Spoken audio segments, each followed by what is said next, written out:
Since we are in Arkansas, and I don't get many chances to visit this state, might I say that I knew Senator William Fulbright of Arkansas, and when I was in the diplomatic service, I also was, before I left the service, I was a director of the Fulbright Scholarship Program, which of course is named after Senator Fulbright of Arkansas, who is a very great man. And if you don't know what the program is, it's funded by Congress, functions in 150 countries around the world, and is administered by the State Department, and overseas it's administered by our many embassies.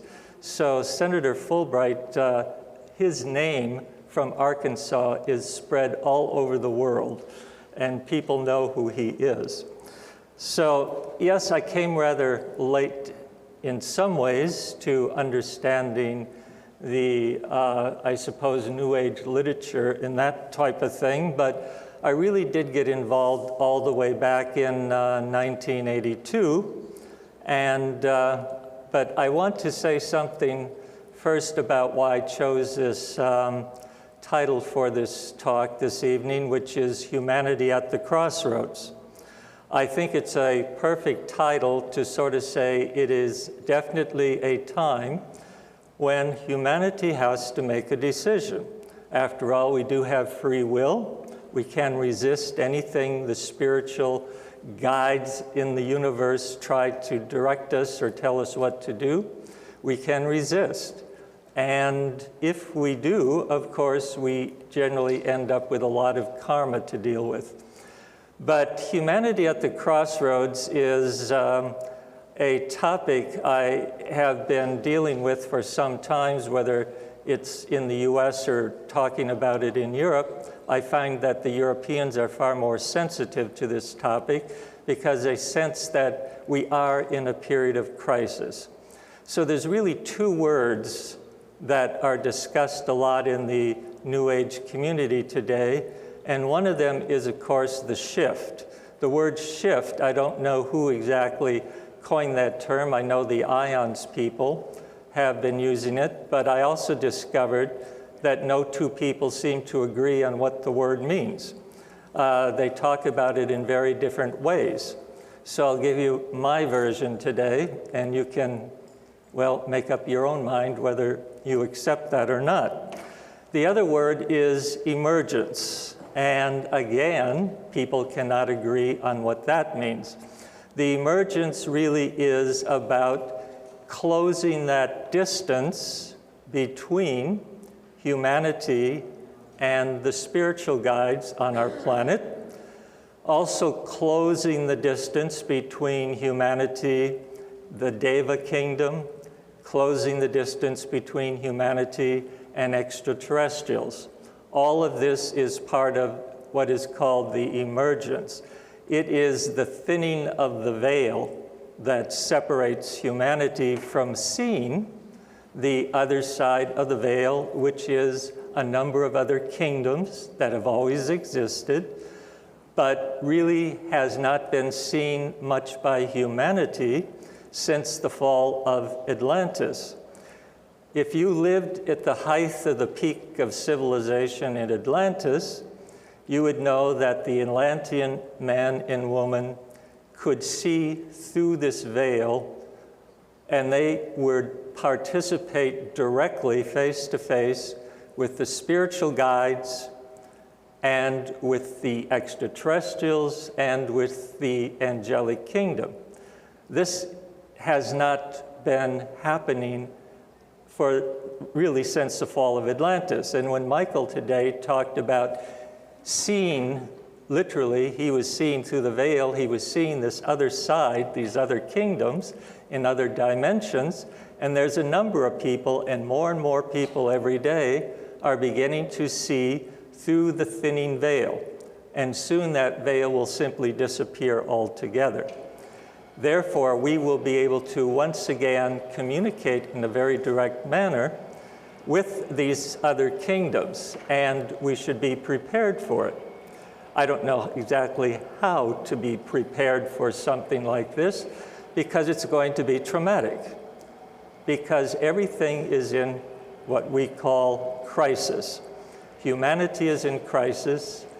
The kingdom of what we call the spiritual hierarchy on this planet, which is also called the fifth kingdom. Humanity is the fourth kingdom. The fifth kingdom is one notch above, and that is also called the hierarchy. There's a long history here. Helena Blavatsky back in the 1880s introduced the Western world to that fifth kingdom. And in her book called The Secret Doctrine, which I'm sure some of you have picked up and looked at, as difficult as it is to read sometimes, there's a lot of good information in there about the fifth kingdom and how it functions. There is a book that is published by the Theosophical Society that Helena Blavatsky co-founded, and it's called the Mahatma Letters. These were letters from the fifth kingdom, and they were simply dropped down, usually onto a table in the middle of the night in the Theosophical Society in India, in Adyar, or what is now called Chennai. And they were interesting letters from what we call the Ascended Masters, or the Masters of Wisdom, a term that Alice Bailey used in her books, which she spent 32 years writing with the help of one we call the Tibetan master. Those two women in particular were very influential in introducing the Western world to this concept that we are guided by this fifth kingdom of the hierarchy. Now, it is a hierarchy. It is not a democracy. It is a hierarchy, and there is someone on the top, and that one is the one we call Lord Maitreya. He has many other names. Blavatsky often used the name Kalki Avatar because among the Hindus, that's the name they refer to. The name Maitreya is really a Buddhist name that was put into place by Lord Buddha, who predicted that he would come in the future and change the world. Lord Buddha said, "He is one who is greater than I, who will come and change things." Well, he has been here since 1977, preparing to sort of change the direction in the way this crisis will be handled. And we call it a crisis because everything the spiritual kingdom is doing now, all the ways they have done business with humanity for millions of years, now has to change. It has to change because humanity has changed so drastically.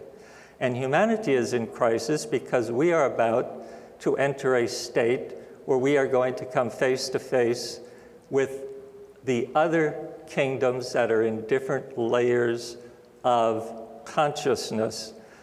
You might look at it more or less as saying, we know that there are 7 layers to the physical world. Humans can see 2 of them, the 2 bottom ones.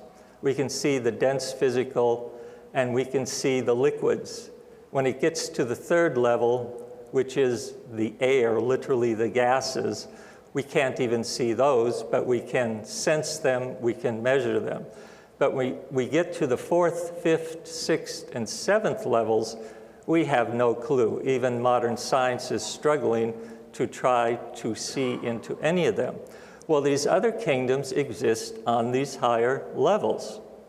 And we will point out to the fact that I know I've read some of the stuff Dolores Cannon has produced on this, and she is very correct in that we are transitioning into literally a new world. There really isn't any other way to put it.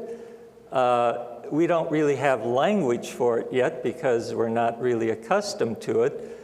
But as humanity's consciousness and its vibratory rate moves upward, we are going to then be closer to the vibration rate of these higher kingdoms, and suddenly people are going to begin to wake up in the morning and see things they've never seen before.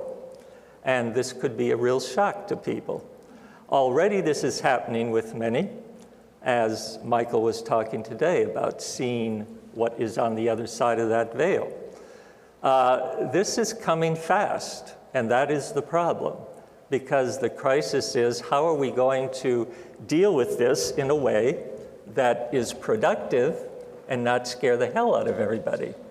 And that is something we want to avoid at all costs. So dealing with the hierarchy is very important. Now, many members of the spiritual hierarchy are well known to humanity already. People know the names of probably at least 15 of the spiritual masters very well and know something about them. Since there are 7 energies in the cosmos, there are 7 of these masters at a very high level that guide that energy down to humanity. For those of you who know something of the 7 rays or the 7 radiatory energies in the cosmos, you should also be aware that each of you has a soul that was created by one of these energies, and it's nothing you can do to change that. You are part and parcel of that energy.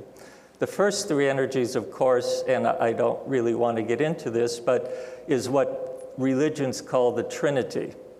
And give it any name you want, God, Father, Son, and Holy Spirit, or you can use the ancient Egyptian terms of Osiris, Isis, and Horus, or whatever. Each religion has their own name, but it's the same thing. It is the 3rd person of the Trinity, that's the active intelligence part, who creates 4 more radiatory energies that make the dense physical universe and literally all the physical universe actually exist, because the first 3 is pure spirit, and that's a totally different thing. Now, we have to somehow put together a way of achieving success with moving into this new world and yet working somehow cooperatively with the masters. Now, there are many New Age groups and people that say, well, we don't want to work with the masters. Humanity doesn't need them. Humanity does need them. They need them because when things get very difficult, it's going to be necessary to have their experience. Why? Because we are going into a period where we transfer into a new world, and all the history of our current past history of the world will be of no use to us whatsoever.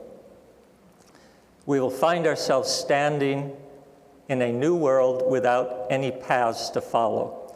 We will be on a wilderness course, a new frontier, and we will be the new pathfinders for human civilization. It is, as some say, truly a rebirth of the human race. This is the most important period in the history of humanity on planet Earth. No other event is as important as what is taking place now. The very fact that you are in a physical body incarnate on this planet at this time, you have been carefully chosen to be here. All advanced souls have been pulled out to incarnate at this time to work for this change.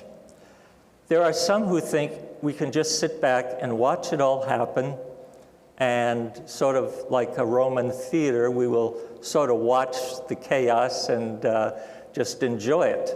Well, the ETs can do that, and they're coming in huge numbers to watch this transition, because there's never been anything like it in the cosmos. Our planet was very unique, is an experiment. I think you all know that, and they want to see if this experiment will succeed. Lord Maitreya has many names, and one of his names is the one who cannot fail, the one who will succeed, say the Buddhists. Therefore, he keeps saying, it will succeed. And others say, well, if it's going to succeed, then it's going to be a real trick to see it all come together. So I don't want to make this sound fearful in any way, but humanity has a lot to do as civilization builders. We must begin to work to literally build a new civilization. Now, as Dolores has mentioned, I've been in touch directly with Lord Maitreya in this lifetime, probably since about 1981, in any way, in other words, where he simply sort of comes in and I can sit down with him or he'll give me some advice. I have not been a channel for him as yet because there's nothing he tells me that is for public, put it out there for public study. This is just has been personal. That will change. But I think this is the year, 2012, in which all of the masters, and there's 64 as the literature says, 64 masters of wisdom. Sometimes the literature says 63 masters plus Maitreya because he is the head of the hierarchy. He deals with a higher sort of hierarchy, and there is one called the planetary logos. That is literally the energy that ensouls planet Earth. It's very hard to talk about something like that, but the reason that all of this evolution, this lifting of consciousness, this lifting of the veil is all due, well, to many things, and everybody has a different opinion on what is the factor. Some say, well, you know, it's this cycle, the Mayan calendar speaks of this. Yes, all these things play a role. But the main role is that the great spirit that ensouls our planet, who ancient literature gives many, many names to. I think once I counted over 40 different names. The one I like the best, he's called the Silent Watcher. He doesn't really get directly involved in pushing evolution. He just stays back and watches because his feminine side is Mother Earth or Mother Nature, however you want to say that, and he has the male spirit side as well. Well, this being is going through a very important change that we usually call an initiation. On a very high cosmic level, the Silent Watcher is going from what Theosophy or the Bailey books call a non-sacred planet, a non-sacred being, to a sacred planet, to a sacred being. It's a huge lift in consciousness. And everything on the planet, down to its core, on its surface, and in the air, is all part and parcel of this great being's consciousness. His physical body, we are part of. It's like that old statement that St. Paul made. He said, it's about the one in whom we live and move and have our being. That pretty much explains it, that we are so attached to his consciousness that whatever happens to him happens to us. Now, this has been predicted and prophesied from ancient times that this would happen. And again, in the 1880s, Blavatsky talked about this and said, at that time, she said, the Kalki avatar, Lord Maitreya, will come to assist the planetary logos in this change that takes place. Now, this is interesting because it has caused, this is an important enough cycle to deal with. But there's even a bigger event taking place that nobody seems to be talking about. And that is a change in the one we call the solar logos, the one who ensouls all the planets in our solar system. This is a major event that I was unaware of until 1984, when Maitreya said to me, "Today is the day that you begin your promised work with me." And I said, "I don't remember any promises." And he said, "Well, of course not. You made those before you were born. But it was your soul who made that promise, and I'm holding you to it." And I said, "Well, what do you mean? What is this going to be like?" And he said, "Well, I will show you." And literally, this happened. There's a piece in my book that discusses a lot of my relationships with Lord Maitreya, called Extraordinary Times, Extraordinary Beings. And he did this while I was with a group of friends in their living room. It was 2 doctors and our friends that we used to get together occasionally. And there were about 16 of us. And suddenly, in the living room, there are these big globes of golden light floating around the room. And I thought, you know, I'm not going to be the first one to scream, "Holy cow, what the heck is going on here?" But no one else reacted. And so finally I decided, I've got to say something. And when I opened my mouth to speak, there was no voice whatsoever. I was totally incapable. And I thought, well, if I just force it a little, I'm sure my voice will come back. Well, the people in the room mistook this for the fact that I was choking to death. And they all started beating me on the back, and no amount of sign language would stop them from just about breaking my ribs. Because until I spoke, they were thinking, you know, give him another Heimlich maneuver, and maybe he'll come out of it. Well, finally, I heard this voice of Maitreya in my head, and he said, "Wayne, don't tell anybody what you are seeing." And I didn't react fast enough, as what he wanted was an answer. Yes, I won't tell anybody. And then finally, when I realized, okay, I've got to promise I won't tell anybody, then instantly my voice came back, and I was okay. So I sort of sat on the side for a while and watched these things until they built a whole, it was like a tornado of golden light. And then it came and surrounded me, and I couldn't see anything beyond this wall. And then I noticed there was a rod with 3 lights on it coming down from the top. And I said, my goodness, this is something Edgar Cayce wrote about. But it was interesting, and I said, well, it's just an illusion. How can it hurt me? Until it hit me in the head, and it did hurt me. And I said, I don't know what this is, but it grabbed me in the head, 1 point here and 1 behind each ear, and it started to squeeze me. And I said, this is it, I'm dying. I'm going to die in my friend's living room floor with a crushed head.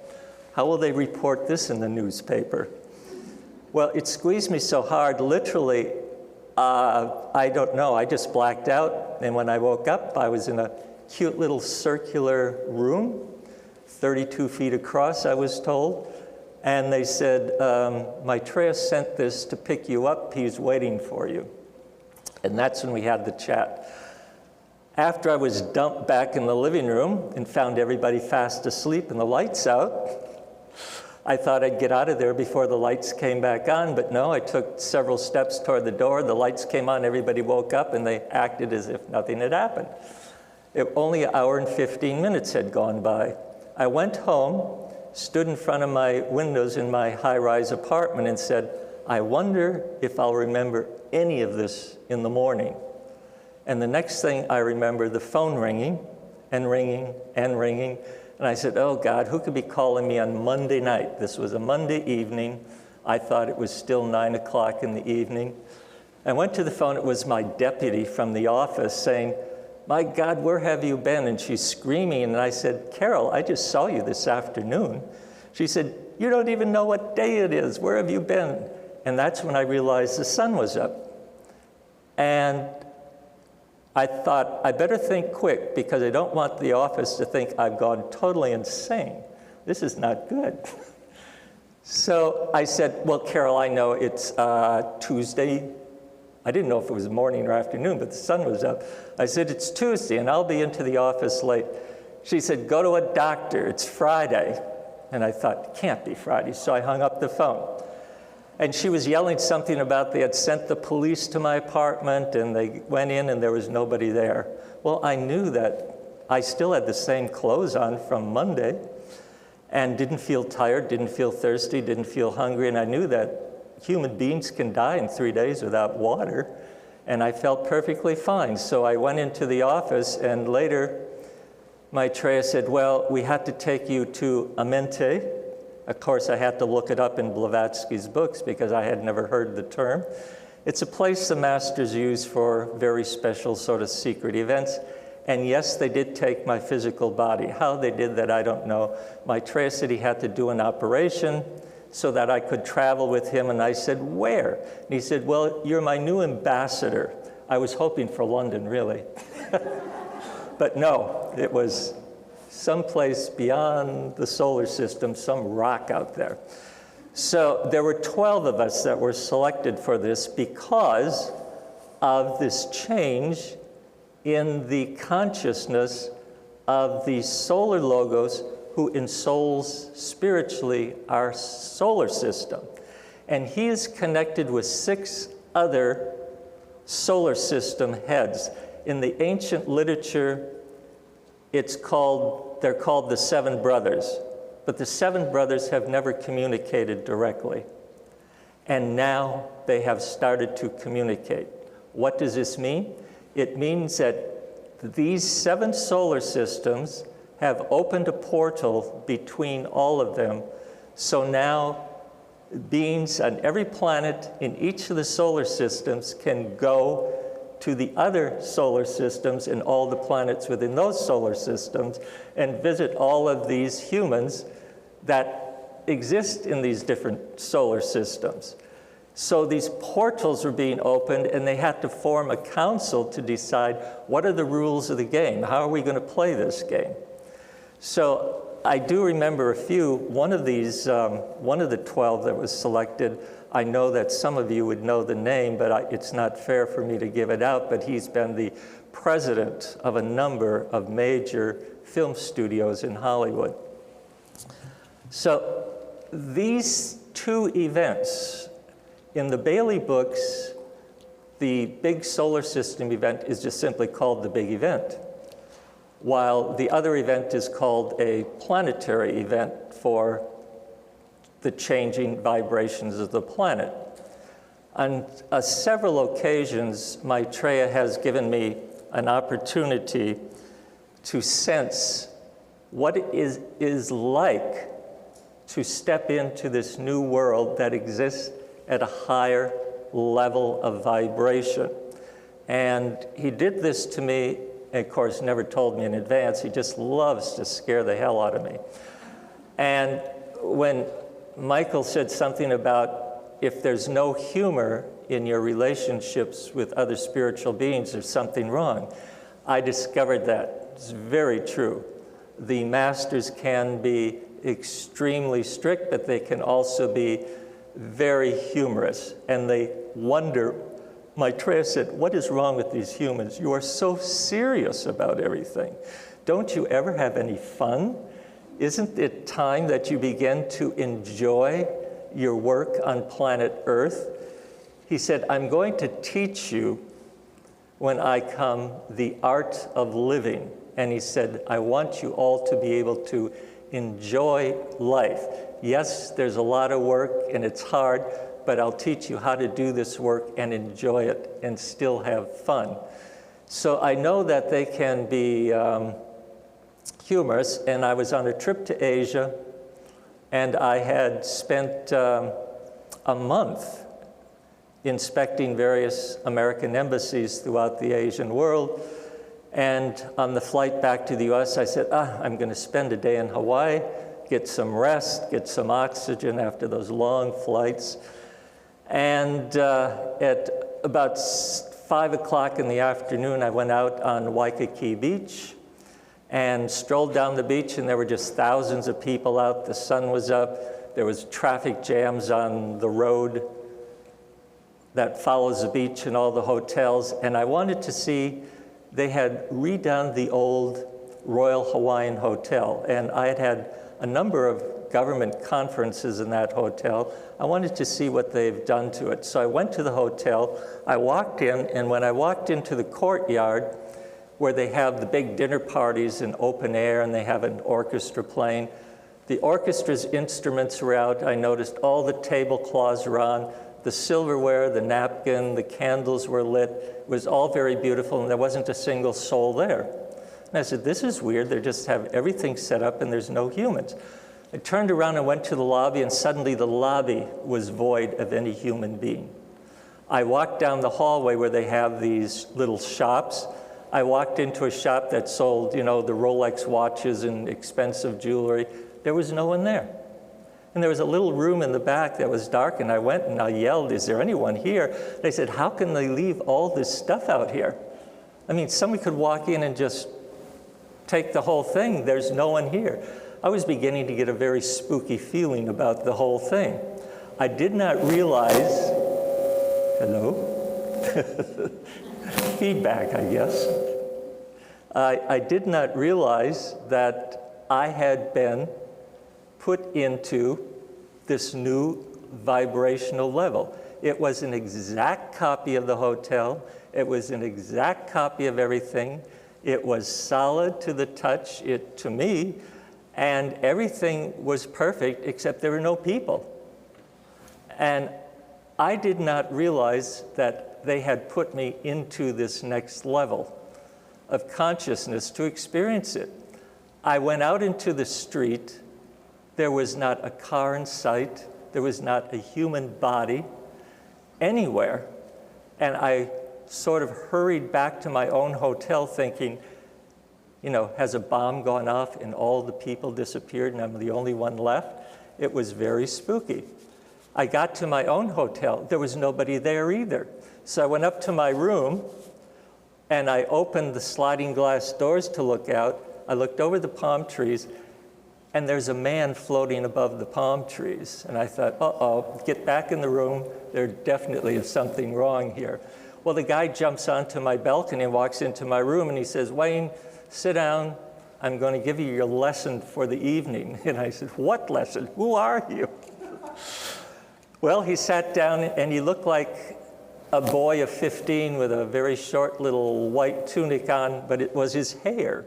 It stuck up about 2 feet high, and it was golden, and it glittered. It looked like it had gold glitter in it, and it was all sort of knotted up like little waves of the sun. And I thought, now that is quite a haircut. Where did he get this? Well, then I realized this is one of the spiritual teachers they had sent. And later on, years later, I asked Kevin Ryerson, I said, by the way, Kevin, who channels several beings, I think many of you know of Kevin Ryerson. He's the one who got Shirley MacLaine interested in New Age thing. In her book, Out on a Limb, it's really about her and Kevin Ryerson. And Kevin and I have become friends, and so every once in a while I call him and I say, Kevin, remember back when I was in Hawaii, who was that teacher? And he said, well, let me contact Atun Ray. This is his spirit that he pulls in. And Atun Ray said, well, Wayne, didn't you recognize Apollo? And I said, Apollo, you got to be joking with me. And he said, why? And I said, because that's a Greek legend. It's a myth. There is no Apollo. He said, well, Wayne, if you see Apollo again, I would not tell him that. He's very sensitive. So I didn't. And then I started reading the books. And in fact, in ancient Irish literature and in Greek literature, the description of the real Apollo that was seen by people had that hair and looked like a 15-year-old boy. So I was relieved to hear that. But going into that next dimension, there's no difference than walking out of this room, coming back in, and you're in a new dimension, and there's no way you can tell the difference at first. Obviously, things do not function there the way they do in the dense physical. And this is why when we go there, at first you're not going to recognize that something is wrong. As one of the masters said, imagine that you lived at sea level all your life, and suddenly you're asked to climb Mount Everest. He said you could die because you're still on planet Earth, you're still in that same body, but he said the air is very rarefied. And he said this is the same of transitioning to this new higher level of consciousness. It will affect everybody a little differently. Some people will get what they refer to as altitude sickness, and some simply won't be able to withstand it at all and won't be able to live there. And that will have to be another story, and how do you deal with all that? So this is not something that is easy to deal with. I want to say something briefly, that this is not my first incarnation in working with Lord Maitreya. We have had a very long history of working together. One of the masters said, essentially, Wayne, you and Maitreya have been together forever. I don't know how long forever is, but I guess it's a long time. There are souls that literally we tend to team up with and stay with them for very, very long periods of time. But in my most recent past lifetime, and since I know that reincarnation is all a part of this study, I will mention that my most recent past incarnation was a man named Nicholas Roerich. And many of you probably don't know his name because he was Russian. And he was an artist. And I must say he was a very good artist. He was well known for his art, but for many other things. When the Russian Revolution took place, he and his family were traveling. They were outside of the Soviet Union. And when they came back and tried to get into St. Petersburg, where he had been the director of the Art Academy, they couldn't get in because they had closed the borders in both directions. So he and his wife and two boys, they went to New York, and they did a tour of 20-some cities in the US, and he presented his artwork, which is very spiritual. All the esoteric spiritual teachings of Blavatsky. He was a real fan of Helena Blavatsky, but she was Russian also. And he literally painted much of what she taught in her book, The Secret Doctrine. So when you see, there's a museum of his work in New York City called the Nicholas Roerich Museum. There's museums in Russia, there's museums in various parts of the world. But he was best known probably in the US because he was an advisor to President Roosevelt during the war. He advised because he and his family moved to India, into the northern Himalaya area in the Kulu Valley, and they entertained people like Nehru. There's some great photos of the Roerichs with Nehru of India and his very young daughter at that time, Indira Gandhi. And he was also well known in the Roosevelt White House because he sent letters by courier all through World War II to Roosevelt, telling him what the masters have to say to guide him through the war. And in return, the White House would send these letters back. All of these letters are collected in the Franklin Roosevelt Presidential Library in Hyde Park under the title, The Guru Letters. All of them were passed on by Roerich, and in return, the US government funded all of his travels, his huge caravans of 100 people at a time that went into the heart of Asia. He and the Panchen Lama of Tibet were instructed to create a new country in Central Asia that took a little of Mongolia, a little of China, a little of Russia, a little of Japan. They were to create this new kingdom. It never happened because World War II got so out of control that they simply, didn't have the peaceful way of integrating any of that. But it was predicted at one time that the Panchen Lama, which is the spiritual head of Tibet, and Roerich would rule collectively in this new kingdom. Well, the US government paid for all that travel, and the US government has ways of doing things legally, even though they sound most bizarre. Anyway, Roerich was nominated for the Nobel Peace Prize, and he got a lot of publicity with that when he was in the US. The White House would have him over. At that time, Jimmy Walker of New York City had big celebrations for Roerich and his family. And of course, he created a big art institute in New York City that functioned very successfully for many, many years. So Roerich had a lot to do with that. But the thing that's important here, I'll give you a picture of him. Did that work? Oh, up. I can't see it. It's Roerich?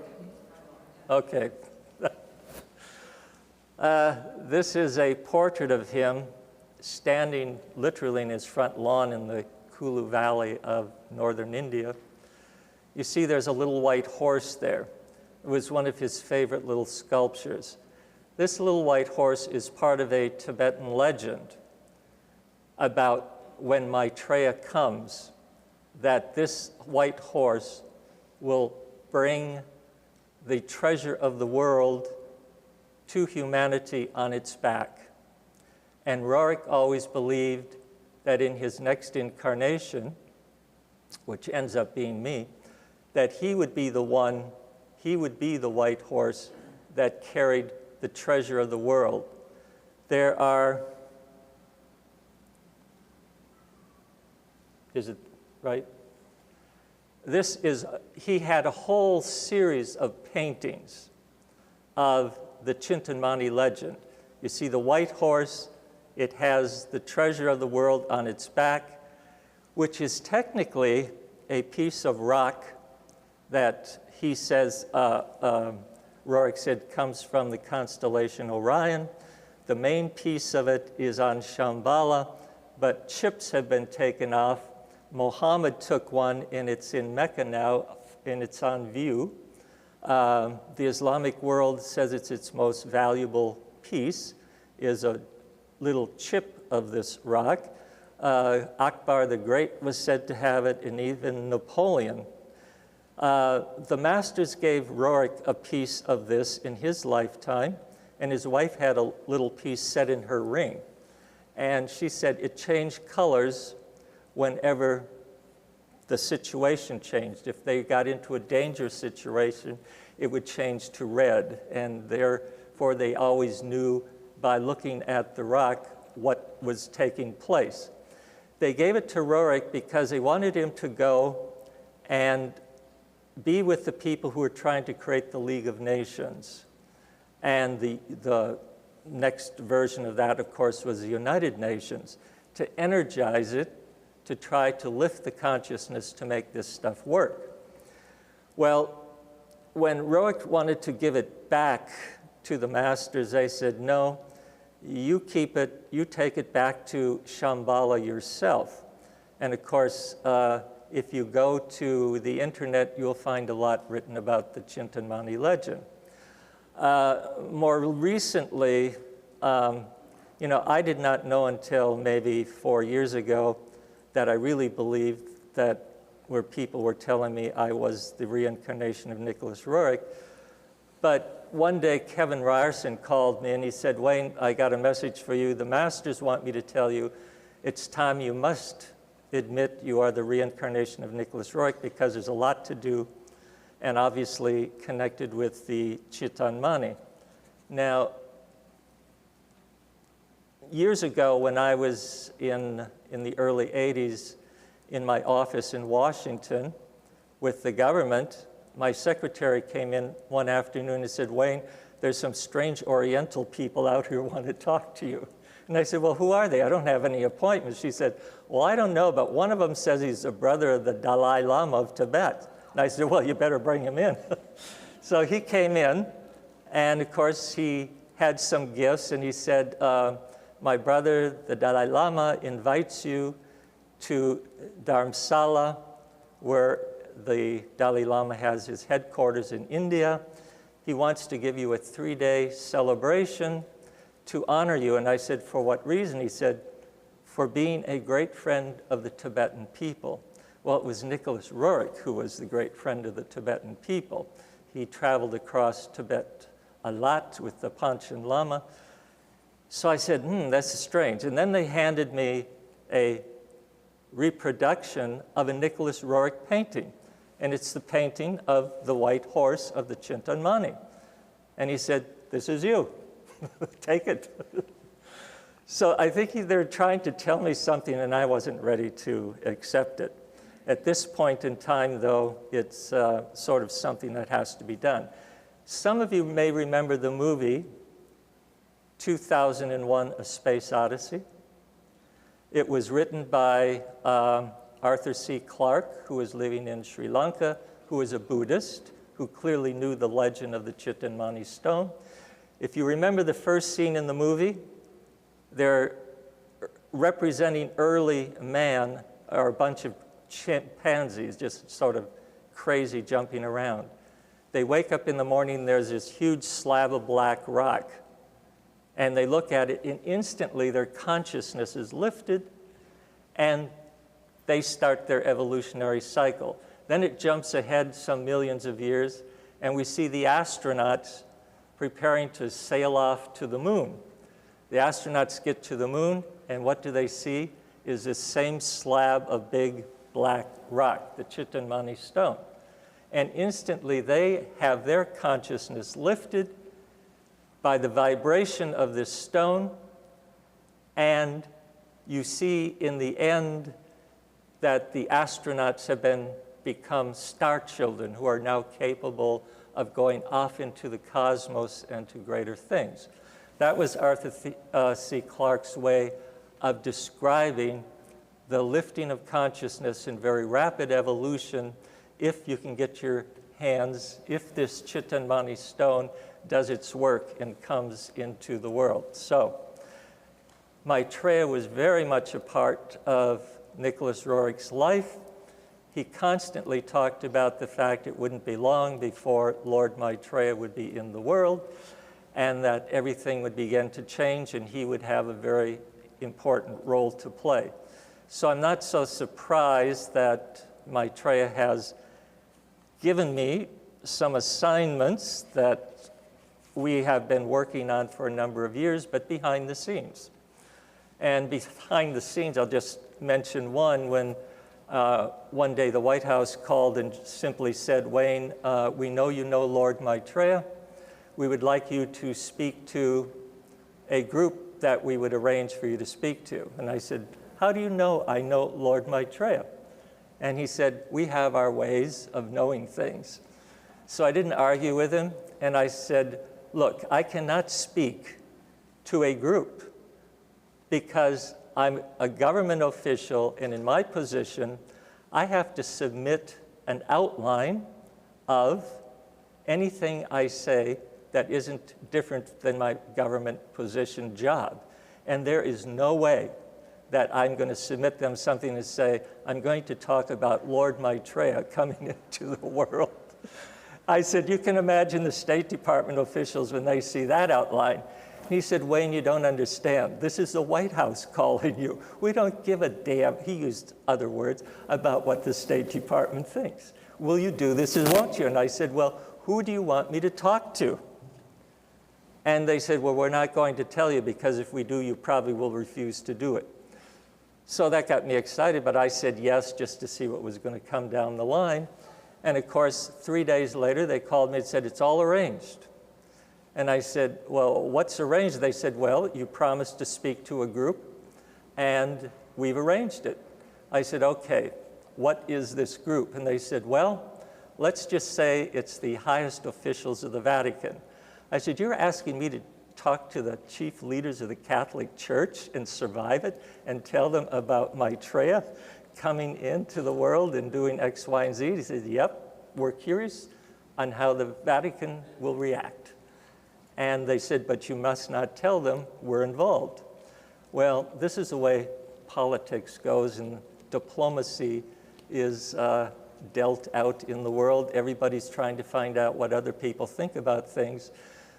But what I really would like to point out is the fact that many political world leaders know Maitreya. That's where he works the most in the past years. And of course, since I was in the diplomatic community, it was easy for me in my trips to constantly have dinners with prime ministers, heads of government. At one point, I was would even get invited by, the royal families, and the State Department wouldn't let me go to some of them. They would say, well, you're not high enough in the official ranks. This is for the Secretary of State to go to. And I would say, they don't want the Secretary of State. I knew they wanted to talk about Maitreya, and of course, they couldn't say that, so they would cancel. But there are many, many, many political leaders in the world who know the story about Maitreya because he talks to them. I've had many people in Washington, D.C. at these cocktail parties where you can say things that you can't say otherwise, especially at these foreign embassies, and you find people that know a whole lot about what's going on.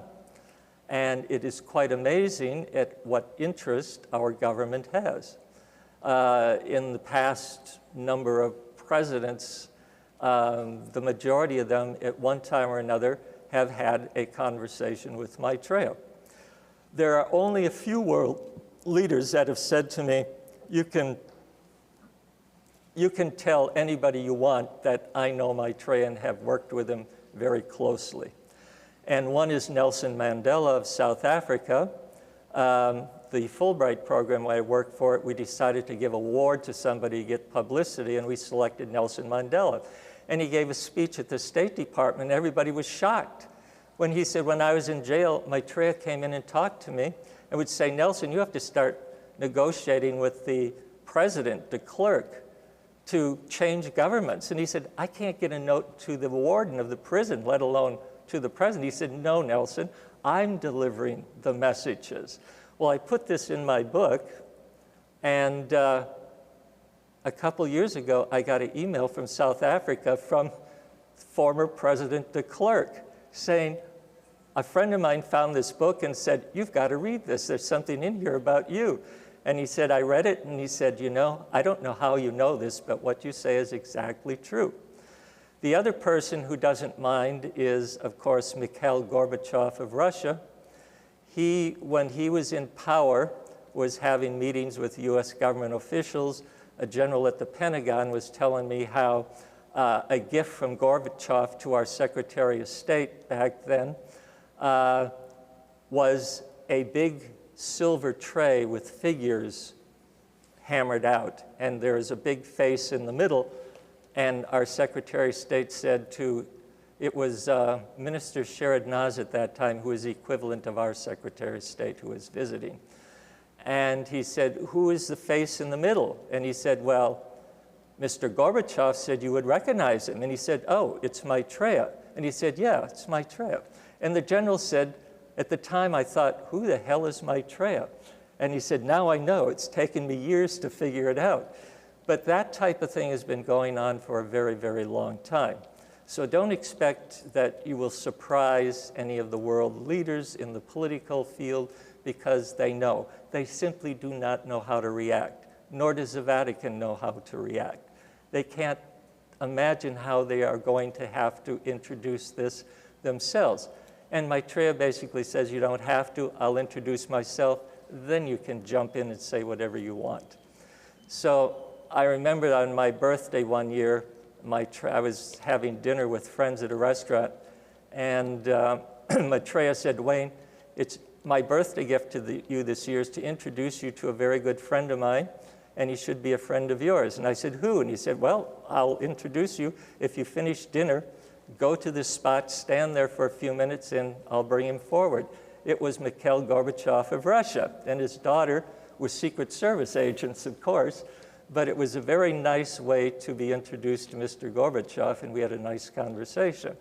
Gorbachev is doing a lot of good work and essentially being a spokesman for Maitreya in many circles. Okay, I want to leave plenty of time for questions, but we're doing well on time. I want to literally sort of go into the importance, really, of how we are going to transition. If everybody cooperates, the transition can be smooth. It can be without any major incidents. But if we resist, that's when we will gain a certain amount of negative karma. And what will happen is they'll allow us to resist the change. They'll allow us to resist until it becomes so painful to humanity that we will have no choice. Right now, the screws are being turned on humanity. And if you don't feel it, then you are not listening to the news. The European economy is about to collapse. The euro is in trouble. The economic system in the world is bad. And yet there are brilliant economists telling us that the old system cannot be fixed. We must abandon it totally and start over. There are economists, and I've met them, I've had relationships with them over the years. They know what's going on, but the old guard is not backing down. They want to restore Wall Street to what it always was. They want the old economic system. They think this is just a little blip, we're going to recover. We're not. There is no recovery in the old banking system, internationally or locally. And the masters will keep turning the knob to create more crisis in that field, because what changes people's minds the fastest is their pocketbook. You give them an economic crisis and they all wake up. This is what we can expect in the coming months, is really, truly more of an economic crisis than we've ever seen before. And every economic crisis turns into a political crisis. Because look at Greece. First thing to do is they throw the government out. They think somebody else can fix it. Nobody else can fix it unless you get rid of the old system and recognize that there is no hope in the old system we have. PBS made a film maybe 5, 6 years ago with some of the top economists in the country that don't get any respect because they know the truth. The film was about an hour long, and it included 2 former secretaries of Treasury of the United States. And they said the current system cannot last, it must crash, because there's nothing to support the system anymore. It's worn out. And yet, with all of these people who have some official background, you know what they did with that? It was shown once on TV and it disappeared. And PBS will sell these things. So I called them up and wanted to buy it. And they said, "Who are you?" And I said, "What does it matter? I just want to buy a copy." And they said, "No, the instructions are we cannot sell it." So it was taken off the air. They couldn't sell it. Can you imagine what pressure that took to get PBS to simply say, "Okay, we're not showing this again"? So I went to a friend in Canada and I said, "Maybe you can get a copy in Canada before they shut it down," and he did.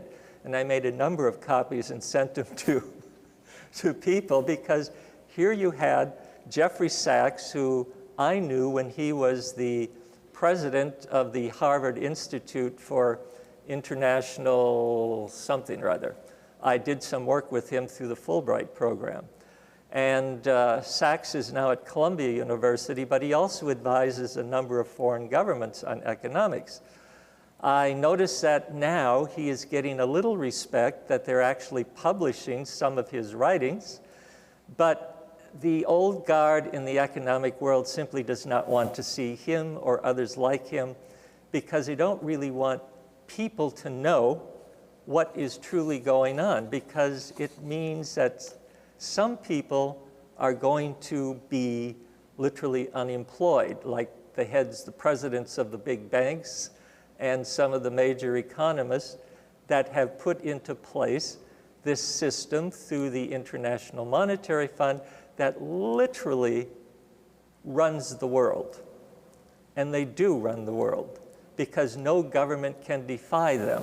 And the only governments that can defy them are a few poor countries in Africa and Asia who nobody cares about, and they just cut them off.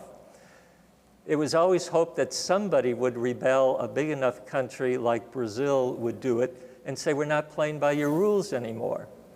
When the Russian people had this crisis, the Russian government, after the collapse of the old Soviet Union, well, they voted it out of existence, they convinced the Soviet people in the new Russian state to invest in banks, put their money in a bank, and they did. And then there's economic collapse, and the international banking system insisted that Wall Street bankers had to be paid first. What was left for the Russian people was 5 cents on the dollar. These are things that really anger people like Jeffrey Sachs, who said they shouldn't have paid Wall Street. They should have given the money to their own people. Wall Street took the gamble, and they lost. But when Wall Street loses a gamble, they want some government to pay them for the loss, just like the current recent banking scandal. Well, enough. You get the point that this is something that is being literally pushed together by the masters to see how we are going to react to it. And if we react well, we can go forward and we can really do something incredibly different. Now, the hierarchy is beginning to present themselves more and more. It will be early next year before the information I have now, and always remember that they put a plan in place, and if it doesn't work, there's a backup plan. I think we're on plan G or F or somewhere in there right now. But there are people who still only remember the first plan and are telling people, this is how it's going to work. No, that plan's been changed years ago. So the current plan would be sometime in the first quarter of 2013, there will probably be a group of masters who will come out and be active with humanity. This year, 2002, is really the year that they are scanning the world for advanced souls, and each of the masters are looking for people they can work with to create an ashram of what we call the initiates. That's what Alice Bailey and Blavatsky called them, the initiates. They're looking for the advanced human souls that they can work with directly, because they want to direct these groups of humans, and these humans will then deal with the rest of humanity, so that the masters only have to do a direct interface really with a smaller group of advanced souls. So here you are, advanced souls. They're scanning you, and they're wondering whether you are going to be willing to work with them. And people say, well, I am, but what do I do? And I said, well, every morning you get up, you tell them that you're willing to work with them. You simply say, I make myself available, until they believe you're actually serious about it. This is the way it is going to work. It's that hierarchy again. In fact, if you know the Alice Bailey books at all, you will know that she wrote one book called The Externalization of the Hierarchy. And it explains a lot about how some of it will work. But the fact is that each of these groups have not been determined yet. And some of it will be based on soul rays, soul energy. But if you are an initiate of what Alice Bailey's books call even the first initiation, essentially you have been merged into the fifth kingdom of the hierarchy of the Masters of Wisdom. You may be junior members, but you are no longer part of the human kingdom. You are now part of the fifth kingdom. There are not that many. It may surprise you that there's probably only about 1.5 million souls on the planet that are classified as initiates. And a good chunk of those are first-degree initiates, but it does not matter because as we lift up in consciousness, things are going to become easier to deal with. So next year, early on, I would expect that this group of masters that is coming out more in a way that we can see them more easily and deal with them, they will come and contact people and say, I would like you to join me in working on a specific project. We all have our different talents. I know what my projects are, and you should be able to find out what your projects can be. That's the only way we're going to change the world in any rapid pace and be able to, essentially coordinate the whole thing in a way that is very logical and will be able to deal with the changes without shocking humanity too much. It is a crisis, of course, and as one of the masters told Alice Bailey when she was still writing, the change will be traumatic in the extreme. But I'm not quite sure what that means. I suppose I have been traumatized at times and was wondering what they were going to do to me next, and it can be traumatic, I guess, in the extreme. But more and more people are finding this. For example, I'll give you one example which happened not that long ago. And I got a telephone call from a man in Pennsylvania who said he's a businessman, but he was trained as a psychologist or psychiatrist in Vienna, Austria. His father was, I don't think he'll mind me saying this, his father was the first German ambassador to the US after World War II. Married an American woman who was his mother, but then his mother said, I don't think I'm fit to travel throughout the world for the rest of my life. And they divorced. But the father said, my son, Michael, must have at least some of his university education in a German-speaking country in Europe. So he went to Vienna. He doesn't practice psychiatry anymore, but the Catholic Church asked him if he would be the psychiatrist to their wayward priests who need help. And he said, yeah, he's Catholic, so he agreed. And the Catholic Church, though, and the reason that they can't get a normal psychiatrist to work with them is that there can be no record. There can be no recording, no notes, nothing written up, no report. It has to be totally silent. And to make sure, Michael says, there's always the second priest that comes and sits and watches me to make sure I'm not recording or taking notes. So he said, I was having one of these sessions. The priest on the couch was someone from Catholic University of America in Washington, D.C. And the other priest was there just to make sure Michael was not going to do anything the church wouldn't like. And he said, suddenly, the patient on the couch sat up, points across the room and says, who is that?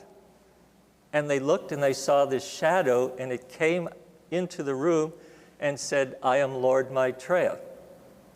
This is what I want Michael to do. You will find this book, Extraordinary Times, Extraordinary Beings.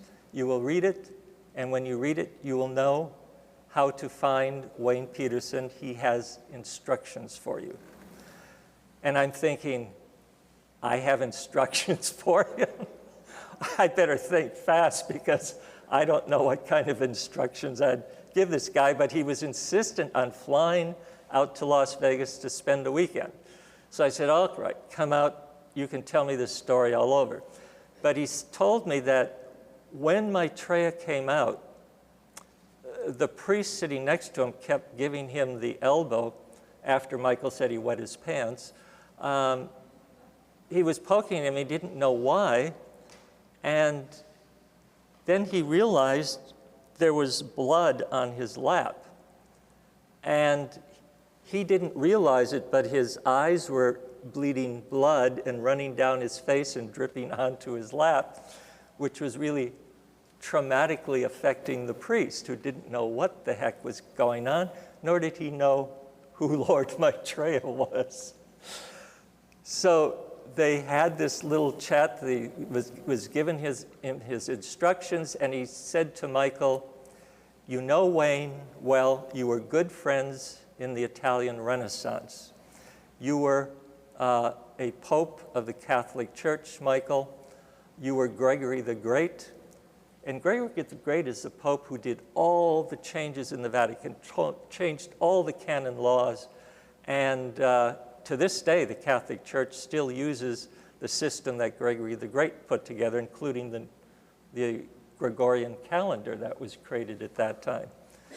So he comes out. I had already found out from Kevin Ryerson a year or two before that Gregory the Great had made me a bishop one year, a cardinal of the church the next year at that time. So I knew when he said Gregory the Great that we knew each other from that past life.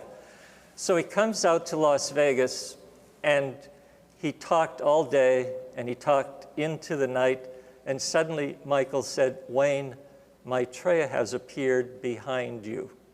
And I said, that's his favorite spot. It's where I have a 500-year-old Buddha statue of Maitreya Buddha, and he seems to like that statue.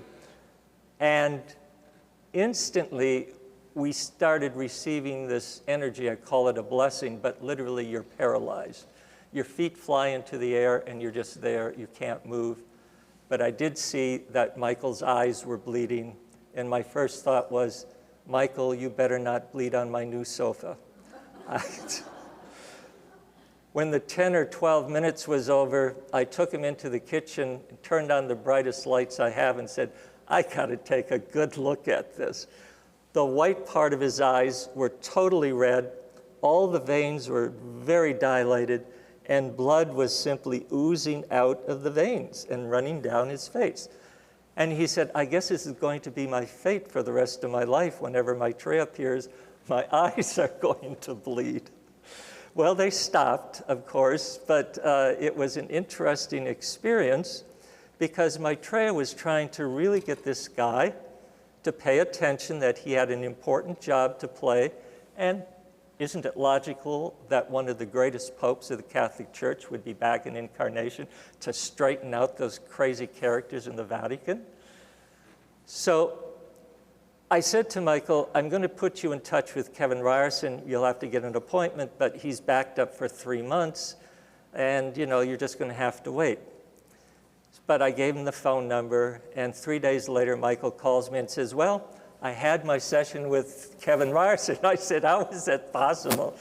He said, well, I was visiting you, and Kevin says, you're at the front of the line. We can do it right now. So he had his little session with channeling some of the masters who were giving Michael some additional information on what he needed to do. And I think between his important connections on planet Earth and the connections with the church that you can pretty much guess what he will be doing. So this is a type of thing you can expect. Not that your eyes are going to bleed when you see a master, but you never know. There was a man in Italy who some years ago was asked by Maitreya to go out and tell the world that he is here. And the guy said, I can't do it. Who am I?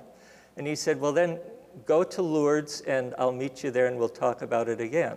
So he went to Lourdes, France, and Maitreya said, have you made it? He said, who's going to listen to me? I'm absolutely nobody. And Maitreya said, well, what do you want? And he said, well, the Italians especially, they've got to see something physical in order to believe that, I have anything to say. And Maitreya said, well, that can be arranged. Well, the first time he did get an audience to speak to was very small. Immediately, his forehead began to bleed, and the spot on each palm of his hand would bleed through the entire lecture. As soon as the lecture was over, that was it. I've had those same experiences with the Chintamani thing because some years ago, I gave a lecture in Springfield, Missouri. That's not that far from here. And it was at a private university. And I was asked to spend 45 minutes talking about Maitreya. And there was a wall of glass windows behind me in this huge lecture hall. And as soon as I got up to the podium, I could feel Maitreya's energy coming down. And I waited a moment till I got my equilibrium. And then I saw, Kevin Ryerson stood up and pointed out the window and said, Wayne, look. And I thought, boy, I've lost my audience already and haven't even begun. I turned around, and there were 7 white horses running full force toward the window. They lined up right behind me. They all looked exactly the same, put their noses right next to the window, and they stood there through my entire lecture. When I finished, they turned around and ran off up over the lawns and into the woods. The president of the university called the police and said, there's 7 white horses on the loose. Police said, we've looked everywhere. No one's reported white horses on the loose. You must be crazy. This is representative of the white horse of the Chintamani. And 7 is the 7 energies that we have to work with. These are the 7 brackets that the masters are divided into by energy. My parents always told me the story when they met the first time. My father was not only engaged to be married, but he was engaged to be married in 14 days, and he invites my mother to go to a dance with him. Well, what did she know? She didn't know. And she goes out, and their first dance, the dance hall roof lifted off and sailed across the parking lot and landed in some trees. Nobody was hurt, but it sort of ended the dance because everybody went home and said, Lord, what was that? Well, on the way back, it was a full moon, and my mother was so impressed by the autumn leaves and the full moon on the leaves in this field they were driving by. She said, stop the car, let's get out and just look at this. And as they looked, 7 white horses came running out of the forest up to the fence and then did figure-8 patterns and then ran into the forest and disappeared. They too called the police and said, there's 7 white horses in the community running wild up here near Green Bay, Wisconsin. And the police said, oh, absolutely not. Nobody has horses in this area, period. And where would 7 white horses come from? So the Chintamani horses that my most recent incarnation of Nicholas Roerich came very early, or I wouldn't be here, at least not with the same parents. The next day, my parents eloped and went down to Key West, Florida, which is a long way from Wisconsin, and got married and had to come back. And my grandmother tells me the terror of telling her that he was already married and to cancel the wedding that was going to happen in a few days and send the presents back. So the 7 white horses, or the white horse of the Chintamani, has been around. And now I believe you're going to tell me it's time for questions. Yeah, I think that would be good. So, yes. Dolores, if you wish, you can coordinate this question thing if you wish. Yeah, we would like you to speak into the microphone so everybody can hear you. And Wayne, if they don't, would you repeat the question Yes. so everybody could hear it?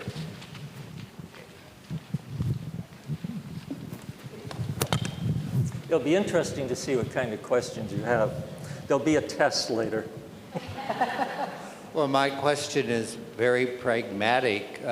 You talk about the financial problems Yes. of the world, and I'm a retired person, and I would like to know what you would suggest in terms of securing what I could do to secure my future retirement. Should I buy gold or what? Maitreya's answer to that is that there is absolutely nothing you can do. He said buying gold will only prolong it for a little longer, but it too will do nothing for your security. He wants to teach humanity the only security we have is cooperation with each other and bringing forth the true brotherhood of man on planet Earth. This whole thing about having to, compete for money and compete for everything, it's part of our consciousness at this time. Here we have sports teams. It's nothing but competitiveness. Maitreya predicted, believe it or not, I believe him, he said in 100 years there will not be one professional sports team in this country because people will recognize that this is nothing but the old Roman Colosseum. It is nothing more than teaching your children how to be competitive. That's why we have these competitive banks, these competitive business. There's no cooperation. And the future is about cooperation and working in harmony with groups. No longer is there the Messiah image. No longer is there the lone wolf making the millions by themselves. Everything now will only be energized by the energy of the spiritual kingdom, working with groups of people, and that includes inventions. They will not enjoy anything that becomes competitive. They'll pull the energy out of it and it will fail. We are going to see scandals in the sports community to bring this to our attention. I have a question along that line as well. Where's this voice coming? Right here. There you go. My question is about the security too, as far as taking money out of the stock market and doing something with it to be more useful to humanity. I had considered buying land for community, beginning the process of making community, even though we don't know what's coming. What would be your take on that?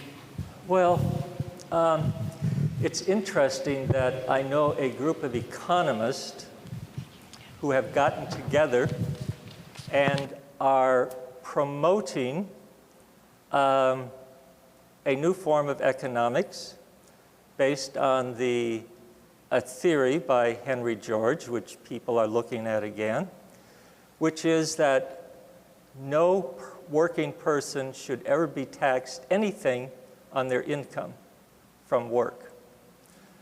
The only taxes would be from property ownership. Because we all know the value of property goes up really only when society invests in roads, streets, electrical lines, sewer lines, that whole thing.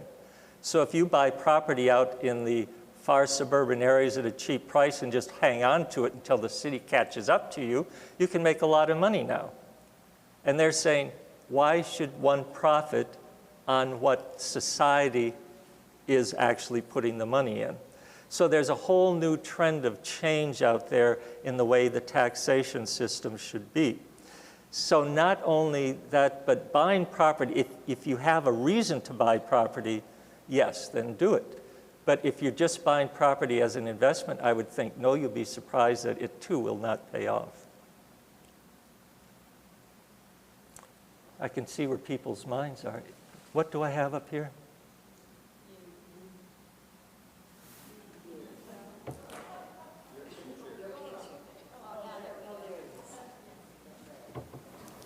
I want to make sure.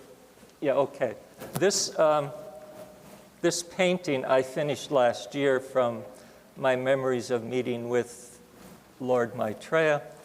I decided I was going to paint his portrait, and I've seen a few people that I know have come to look at it who have actually seen Maitreya, and they have told me this is what they saw also. So I have some confirmation from others who have seen Maitreya and said, this is as close as you get. We do have one photograph of him when he was in Africa, but he did change his appearance a little bit to look a little darker and in some ways to fit into where he appeared in Nairobi, Kenya. Let's see. What happened? That's it? Okay. I need a mirror. This was a photograph, I believe it was 1988, by a photographer who went actually to this site to do a story on a woman named Maitreya, who was a healer. And she had become so famous as a healer that every day thousands of people from all over Africa were coming to her outdoor theater. And on this particular day, they said there were between 6,000 and 7,000 people. And Mary said later that she suddenly had this voice in her head and said, Mary, you're going to have a very important visitor. And she said, when? And they said, right now. And Maitreya materialized this body out of thin air. They began to see the sparkling thing, and suddenly there was a body. And the people who saw it said his feet didn't actually touch the ground, but he also told Mary to put her arm through his body, and she said she did. It went right through him. She said it's just a big hollow space in there, and but it looks very solid. And if he's in this body, you can touch him, and it feels very human. The first time I met him, he insisted on holding my hand, I think for me to see that he felt like the same temperature as any other human. It felt as dense as any other human, yet it is what is called a body of light. In the Sanskrit language of the Hindus, they call it a Mayavirupa, which means it is not an illusional body, but it is a body composed completely of light, and there's just enough of it on this shell that it looks perfectly fine. It does not age. He created it in 1977, and this body will last for over 2,000 years, the age of Aquarius, that he will be on planet Earth. So this is a very indestructible body.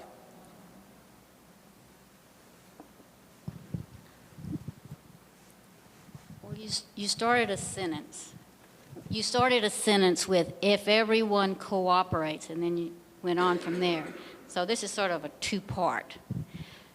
Do the masters, does Maitreya feel like everyone will cooperate? And who is the everyone? Yeah, I see. Who's going to cooperate, she's wondering. Cooperation is a nice thing, but is everybody going to fall into line? Obviously, no. Perhaps eventually, but there will be those who will resist. They are prepared to resist. They know he is here.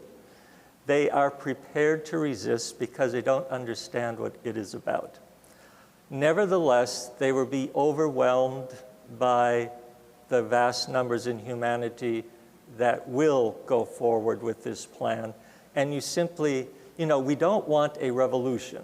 They keep saying that. We do not want a revolution. What has the French Revolution or the Russian Revolution really produced except chaos and waste and torment for people? So we want evolution, but we have to have pretty fast evolution. We can't have evolution that just goes on too slowly. So yes, you're right, there are those who will resist for quite a while. And they are the people who have the most to lose in the financial standings. They simply don't trust that they could be taken care of better than they are today without having vaults full of gold or something. That's something that we have not been able to trust because of the past history of this planet. But as Helena Blavatsky said, there is a day, and she wrote this in 1888. She said, there will be a day when Maitreya comes, and there will be a single moment where all the past, all the old world simply disappears. She said, all the names of the gods and the goddesses of the old days, they will be forgotten. Our memories will be wiped, and we will go into this new world and start over with the right attitudes and the right direction. And that's what we have to count on.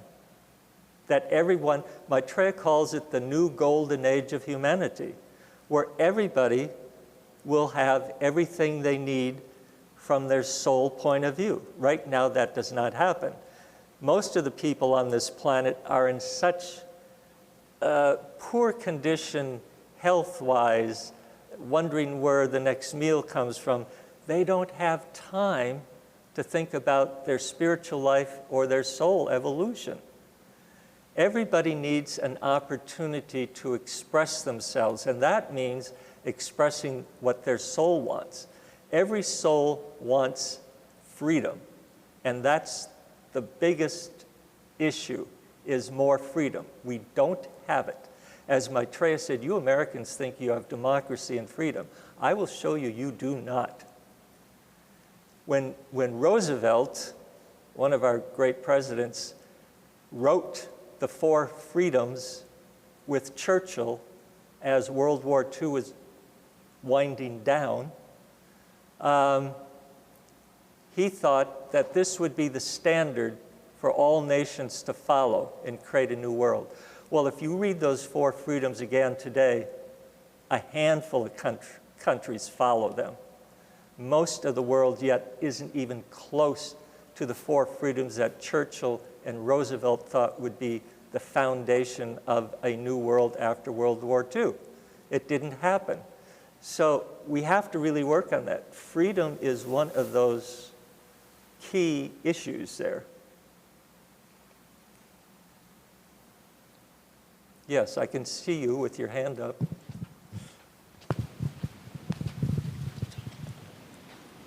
It seems like a key feature of this is the assistance of the ETs in some way. Are we going to be introduced to them in the third dimension sense this year? Where's the speaker? There you are, okay. I hear the voice and I can't see the face. This is very true. Already, as I mentioned, there are probably more visitors from other solar systems and other planets here than in any other time. Well, not any other time, because the history of this planet has been very, very old, and so many things have happened. Anytime anybody tells me anything about what took place in the early history of humanity, I said, I believe it, because why not? There was millions and millions and millions of years, and the planetary logos has been here for over 4 billion years, so of course, almost anything could happen in that vast amount of time. Never argue with anybody who tells you something about the past history on this planet. The extraterrestrials have been here always. They have, in a sense, never left. After all, we have had contact with them, as I mentioned, during Atlantean times until the fall of Atlantis.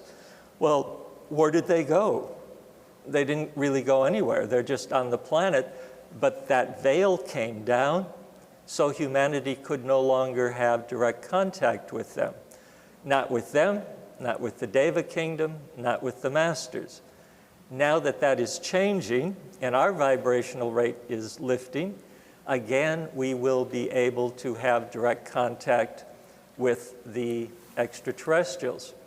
I had been meeting with some for, well, a number of years, and I never knew where they were from. And so one day, when I was talking to Kevin Ryerson, I said, contact your friend Atun Ray and ask him if he would identify some extraterrestrials for me. I said, I really like these guys. They're very elegant. I just think they're really very special. And he said, okay, describe them. So I was going through the description, and immediately Kevin is laughing. And I said, what's so funny? And he said, well, anybody would know who these are, Wayne. These are from the constellation Orion. And I said, well, it's interesting because when I see them, they all look the same. I can't tell who's male or female or what. And he said, well, Wayne, you should know they're androgynous. They don't have male, female. They're all androgynous beings. So we should be prepared for all kinds of different species of extraterrestrials to come down. They are here, and the masters of the Fifth Kingdom are in very close touch with them. They have meetings constantly, and there are many initiates that have been brought into the fold in various council meetings. I know a number of people who go to the same meetings I do. We are not so good that we can remember 100% of what takes place. We feel good if we remember the basic theme of the meeting and remember some of the images. The longer we do it, the more we get accustomed to this next level of vibration. But yes, they're going to be here. And, but remember that the planetary logos has the ability to block anybody coming into this planet that he doesn't want here. So those that are here have been invited by the planetary logos, the silent watcher, for whatever reason he sees fit to allow them in. And at this time, there's a lot of them, and there's a lot of spaceships of vast size floating above us that we don't see very often, but they are here, and at least one of them is gigantic in size. I always love when I get an invitation to go there because the place, I want to live there. I just want to stay there on it. It is beautiful. It is, well, it's a spiritual experience to just be on that ship. And they do all kinds of things up there. So they're here. They're going to remain here. And you're all going to participate in one way or another unless you kick and scream and refuse to cooperate.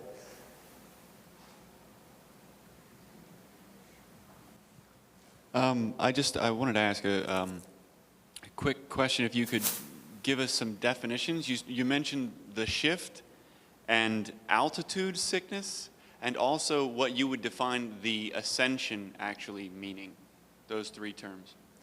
Well, I'm using altitude sickness simply as something we humans can understand. We know that standing on top of Mount Everest is a different burden on the human body than it is if we're standing at sea level. This is the same thing with the vibrational rate of this new world we're transitioning into. Now, there are some people who can go to very high altitudes. It doesn't really bother them that much. They adjust, they recover. There are people who can't live in Denver, Colorado because the altitude is too much for their bodies. So what I'm saying is that some people will find it very easy to transition into these higher vibrations. Their physical body will adjust very quickly. Other people may have a very difficult time adjusting, And I'm suggesting that some simply won't be able to adjust at all. And well, that's another story. They'll be taken care of in a special way, but that's not something we should have to worry about right now. It's just a matter that we will adjust at different rates. There's one question that I thought someone would ask, and that is, if the planetary logos is going through this initiation, this adjustment, this uplifting of consciousness, how long will it take? And as close as I can come to piecing together the information I got, I would think 75 years. The problem is, when do you start counting those 75 years?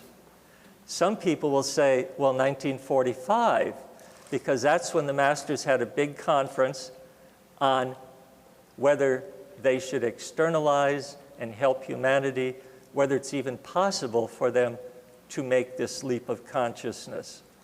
And it was decided they would do it, and Maitreya decided he would come for the first time in God knows since Atlantis into a physical form. And some people say, well, that's when you start counting. In Alice Bailey's work, she uses the year 2025 as a benchmark of when humanity recognizes it can't use the old system anymore. We'll have switched to a new system, but the new system in 2025 will still be so new, it really hasn't begun to really function fully. But it is the turning point when all of humanity recognizes on this planet that it needs a new system. They know what system has to be put into place. So between 1945 and 2025, somewhere in there is a 75-year period of adjustment. I somehow feel that 2013, not 2012, is sort of a midpoint of some importance. I mean, this has been going on, and we've not been fully recognizing what has been going on right before us. That this transition has been going on, and we simply didn't recognize it. And some people will sit and wait, and even when it's all over, they will still wonder when the transition is going to take place. So we just don't know for sure. We have a little time left. Yes. Go ahead. You. You said you know your role in 2013. No, I correct that. She said you know your role 2013. No, I have known my role since 1982 and have been working with it. And there won't be a major change for me in the sense that my work will be not known to the average person. It won't be publicized. You, however, on the other hand, all the initiates are probably going to have roles to play that will be very, very public. And preparing one for this is not easy. The Roerichs, Nicholas Roerich and his wife Helena, put together a series of books called the Agni Yoga books.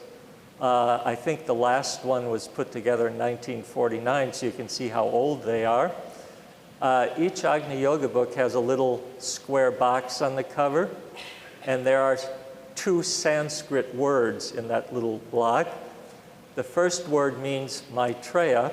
The second word is Sangha, which means the followers of Maitreya, meaning that these books were written to help people prepare for their role working with Maitreya. They were so convinced it would happen in their next incarnation that they literally put out this series of books to help it along. But I warn you, these are the most difficult esoteric books you could ever want to read. It's sort of in a poetry form, and if you start reading it, you'll say, what is this? Doesn't make any sense. It's not the words that make any sense. It's the vibration of the poems.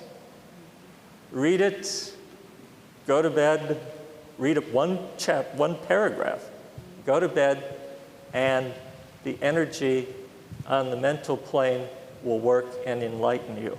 That's the way it's supposed to work. It doesn't make sense just reading the words. Nevertheless, be my guest, read the Agni Yoga books. The Agni Yoga Society is still in New York City, along with the Roerich Museum. They're in the same building, literally. If you can't find the books anyplace else, you probably can get them from the Agni Yoga Society. Yes? You were inside the diplomat world, and I'm sure that you have also a connection with the government. Yes. What is the government opinion about the UFOs, how they are involved in that kind of debate, and what is your opinion about that? Yes. Well, she's asking in my diplomatic career when I met world leaders, what did they know about UFOs? I have never talked to them about that because the focus has never been on extraterrestrials, but rather what is going on with Maitreya, what does he want to do, what is our role as the head of a country, and you can be sure that not every head of the major countries is going to do anything until they're absolutely convinced that what they're hearing is truly accurate. I know that when George Bush Sr. was president, once a week we had a meeting of people who were Maitreya fans, and we would get together and discuss this, and we did it in the home in Washington, D.C. of George Bush's #1 advisor. And the president used to go over to that house for dinner occasionally. And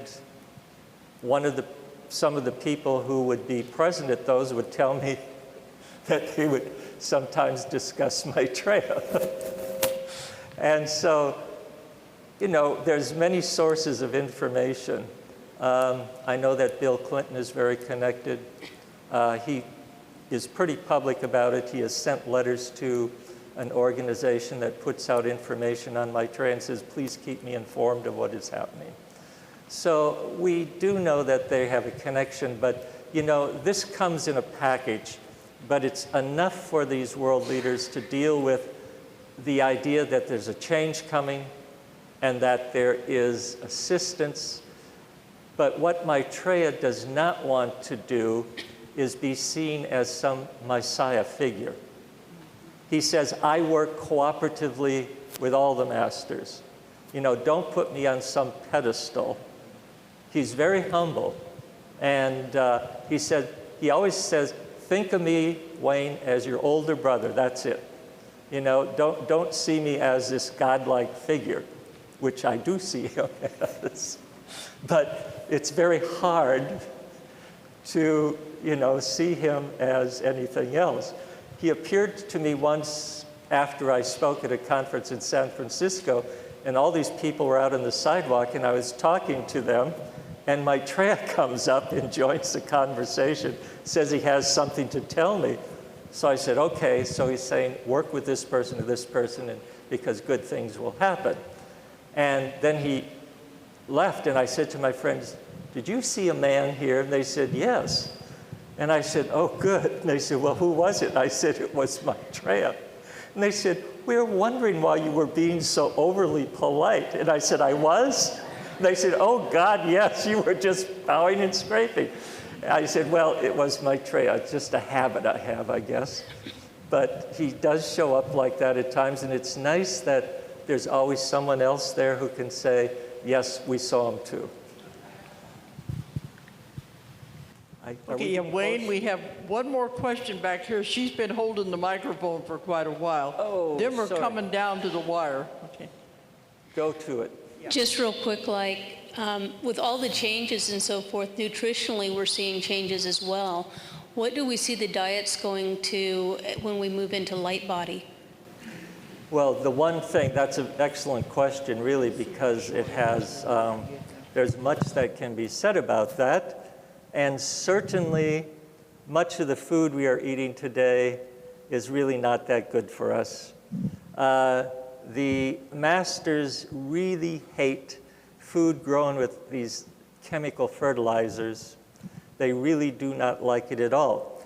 But also remember that as we go up in vibration, our bodies literally are becoming lighter in weight and sensitivity, and we will need less food, period. We will be able to feed the world easier because people will eat less. Their bodies will require less. But because of that, we should improve the quality of what we do eat. So yes, that's a very big part of the new teachings that will be coming, and there will be people who will be focusing on that aspect, and so I wait to hear from them too, because they'll be working with a master who will work specifically with that issue. And so I just wait until I hear from them, and I'll take direction from them.